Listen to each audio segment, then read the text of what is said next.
I'm still caught in my same ways. I'm losing time.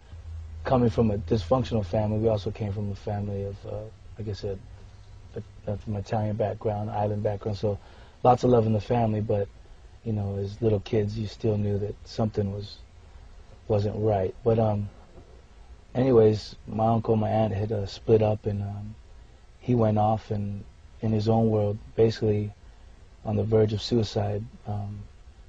You know, God led him to a church, a San Diego church. Mike McIntosh, the old Horizon in a theater downtown. No more. That's right, man. And anyways, the Lord spoke to his heart and basically challenged him, and he ended up giving his life to the Lord.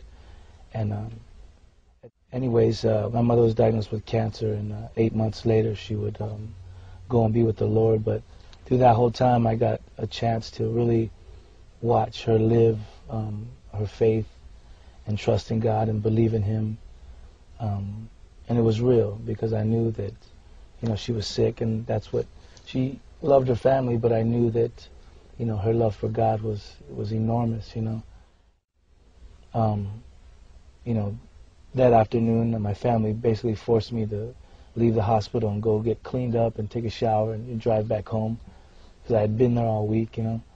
And on my way out to the parking lot, you know, I was just, you know, doing my thing, and I finally, you know, just got on my knees in the parking lot, and I asked God if, you know, I said, Lord, if you take my mom away from me, then, you know, there's either two options for me. That's either I'm going to trust in you and believe that your will is perfect and that you're going to help me to make sense of this, or I'm just going to go the opposite way completely and say the heck with it all and continue to live and do what I want to do and do whatever makes me happy, you know.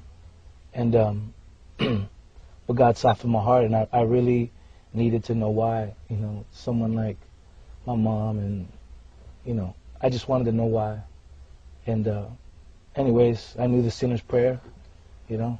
I asked that God would forgive me of my sins. I asked that He would come into my life and make things new. And I went home. I showered up. I came back.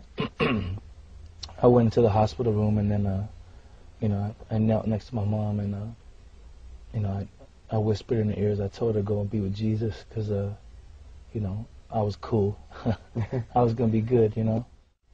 You know, everybody was lined up out the hallway trying to be strong. And I remember running down and Wolf running behind me, and I walked in, and, you know,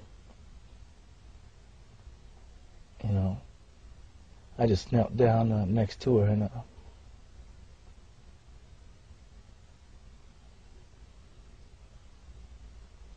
and I was grateful at the time, because, you know, I'd only been saved for a short moment, but God was already faithful.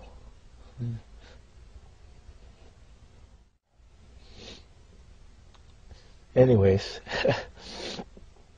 she went to be with the Lord, and I was thankful. And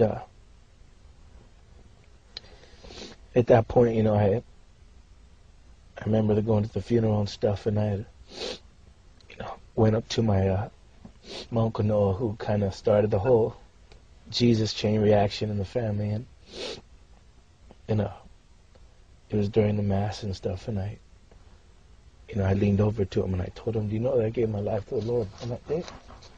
He says, "Yeah, I know."